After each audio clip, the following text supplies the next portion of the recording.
Hi friends, இன்றைக்கி நம்ம வந்து பொங்கல் ஸ்பெஷலாக பலக்காய் குழம்பு தான் வைக்க போகிறோம்.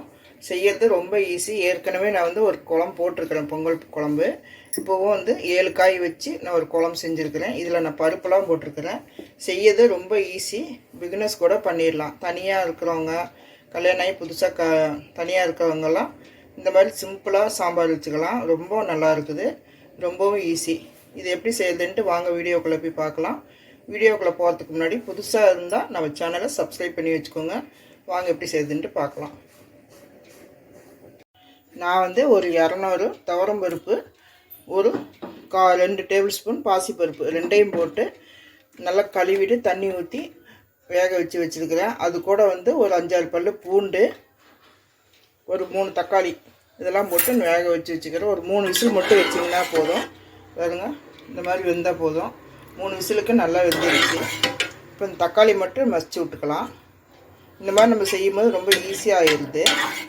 இது கூட வந்து காய் வந்து என்னென்னு பார்த்தீங்கன்னாக்கா, ஒரு சக்கரவள்ளி கிழங்கு, ஒரு 3 கிழங்கு சின்ன சைஸாக, ஒரு விரல் அளவுக்கு கொஞ்சம் பெருசாக இருக்கும், அந்த அளவுக்கு ஒரு 3 கிழங்கு எடுத்து வச்சுக்கிறேன்.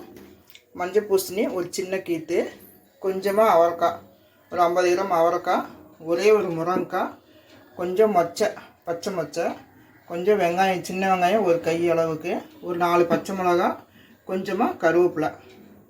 இது கூட வந்து ஒரு 3 கத்திரிக்காய், ஒரே சின்ன உருளைக்கிழங்கு ஒன்று போட்டு வச்சுக்கிறேன். மொத்தம் 7 காய் எடுத்து வச்சுருக்கிறேன். அப்புறம் ஒரு சின்ன சைஸு எலுமிச்சம்பழம் சைஸு புளி வந்து ஊற வச்சு வச்சுருக்கிறேன். ஒரு 5 தக்காளி மிக்சியில் அரைச்சி நான் ஊற்றுவேன். இது 5 தக்காளியை கட் பண்ணி மிக்சியில் போட்டு வச்சுருக்கிறேன். இது வந்து இந்த மாதிரி நம்ம செய்யும்போது நமக்கு ரொம்ப ஈஸியாக ஆயிடுது. இது வந்து வாங்க எப்படி செய்யுதுன்ட்டு பார்க்கலாம். இப்போ வந்து தக்காளி வந்து நான் வந்து நல்லா கரைச்சி விட்டுட்டேன். இங்கே வந்து இப்படி நசுக்கினீங்கனாக்கா அதே கரைஞ்சிரும். இப்போ இதில் வந்து இந்த காயெல்லாம் பச்சையாகவே நான் போட்டுக்கிறேன். எதுவுமே நான் வதக்கலை, வெங்காயம் மட்டும் வதக்கி போடுவேன். சின்ன வெங்காயமும் இதோடய நான் போட்டுருவேன். இப்படி எல்லா காயுமே நம்ம வந்து இதோடு சேர்ந்து போட்டுக்கலாம். காயெல்லாம் வந்து ஒரு 10 நிமிஷம் வந்தால் போதும். குயிக்காக பண்ணிடலாம். இந்த சாம்பார் பொங்கலுக்கு இந்த மாதிரி நம்ம செஞ்சோம்னா ரொம்ப நல்லாயிருக்கும். இது வெண்பொங்கலுக்கும் வச்சுக்கலாம், பால் பொங்கல் செய்வாங்க அதுக்கும் வச்சுக்கலாம், சாப்பாட்டுக்கும் வச்சுக்கலாம். இந்த மாதிரி நம்ம செய்யும்போது ரொம்ப ஈஸியாக நமக்கு வேலை முடிஞ்சிருது. எல்லா காயும் ஒன்றா போட்டு 10 நிமிஷம் மட்டும் வேக விடுங்க. ஏன்னா பொங்கல் அன்றைக்கி நமக்கு நிறைய வேலை இருக்கும். அப்போ ஒன்று ரொம்ப நேரம் ஒரு வேலையை நம்ம இழுத்துட்டு ரொம்ப நேரமாக செஞ்சுட்ருக்க முடியாது. அதனால் இந்த மாதிரி நம்ம செஞ்சிட்டோம்னாக்கா நமக்கு சீக்கிரமாக வேலை முடிஞ்சிடும். எல்லா காயும் நான் போட்டேன். இப்போ இது வந்து நல்லா கலக்கி விட்டு சும்மா லேசாக மூடுங்க, பொங்கி அடுப்பெல்லாம் அமுஞ்சிடும். இப்போ இது வந்து நல்லா ஒரு 10 நிமிஷத்துக்கு நல்லா வேகட்டும். இந்த கத்திரிக்காய் முருங்கைக்காய் போட்டேன். இந்த உருளைக்கிழங்கும் கத்திரிக்காயும் அதுவும் சேர்ந்து நம்ம போட்டுருவோம்.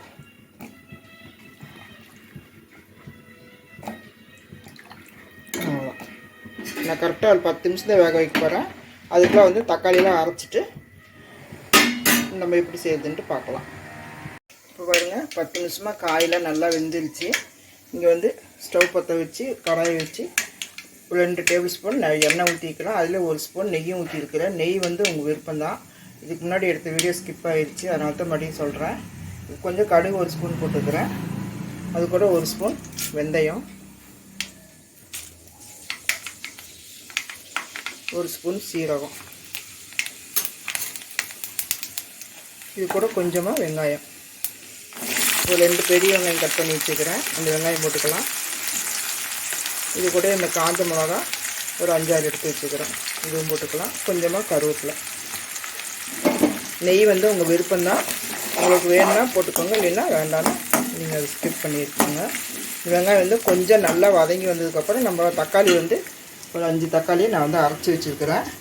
கொஞ்சம் வெங்காயம் வதங்கினதுக்கப்புறம் நம்ம வந்து தக்காளியை போட்டுக்கலாம். கொஞ்சம் பெருங்காயத்தூள் கொஞ்சம் போட்டுக்கலாம், கொஞ்சமாக. வெங்காயம் வந்து கொஞ்சம் நல்லா வதங்கட்டும். வதங்கினதுக்கப்புறம் நம்ம தக்காளி ஊற்றிக்கலாம்.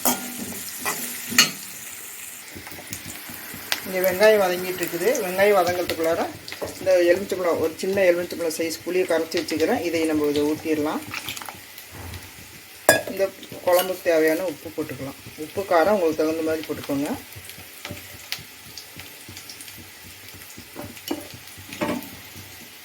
போட்டு நல்லா கலக்கி விடுங்க. இந்த பச்சை வாசனை போகணும்.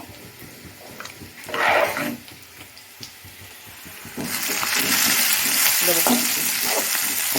வெங்காயம் கொஞ்சம் வதங்கட்டும்.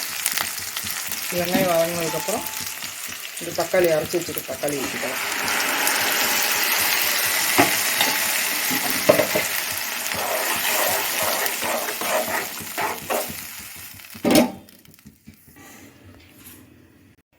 தக்காளி அரைச்சி ஊற்றின உடனேயும் அதில் 2 டேபிள் ஸ்பூன் சாம்பார் தூள், 1 ஸ்பூன் மிளகாத்தூள், ஒரு 1/2 ஸ்பூனு மல்லித்தூள் போட்டிருக்கேன் நான். அந்த வீடியோ வந்து டெலீட் ஆயிடுச்சு. அவ்வளோதான். அதில் போட்டு நல்லா கலக்கிட்டு இதில் நான் சாம்பாரில் ஊற்றிட்டேன். இப்போ சாம்பார் வந்து நல்லா கொதித்து ரெடி ஆயிடுச்சு. இப்போ வந்து கொஞ்சமாக கொத்தமல்லி ஒரு கை அளவு போடுங்க. கொத்தமல்லி போட்டால் நல்லாயிருக்கும். நிறைய போட்டிங்கன்னா ரொம்ப சூப்பராக இருக்கும் சாம்பார். நிறைய வேலை இருக்கும்போது நமக்கு இந்த மாதிரி ஒரு சாம்பார் டக்குன்னு வச்சிட்டோம்னா டிஃபனுக்கும் ஆயிக்கும், லஞ்சுக்கும் ஆயிக்கும். அவ்வளோதான். இப்போ நம்ம வந்து கடைசியாக ஆஃப் பண்ணும்போது இந்த பெருங்காயத்தூள் 1 ஸ்பூன் போட்டு நல்லா கலக்கிட்டு ஆஃப் பண்ணுங்க. இப்போ சாம்பார் வந்து நல்லா வாசனையாக நல்லா கமகமன்னு இருக்கும். அவ்வளோதான், சாம்பார் ரெடி ஆயிடுச்சு. நல்லா அருமையான பழக்காய் குழம்பு ரெடி ஆயிடுச்சு. பொங்கல் ஸ்பெஷலாக நீங்களே இதே மாதிரி செஞ்சு பாருங்கள். ரொம்ப சூப்பராக ரொம்ப நல்லா இருக்குது. நீங்கள் ஒரு தடவை ட்ரை பண்ணிங்கன்னா இதே மெத்தடில் தான் செய்வீங்க. இந்த வீடியோ பிடிச்சிருந்துச்சுன்னா லைக் பண்ணுங்கள். மீண்டும் அடுத்த வீடியோவில் சந்திப்போம். நன்றி, வணக்கம். சப்ஸ்கிரைப் பண்ணிவிட்டு சப்போர்ட் பண்ணுங்கள் ஃப்ரெண்ட்ஸ். தேங்க்யூ.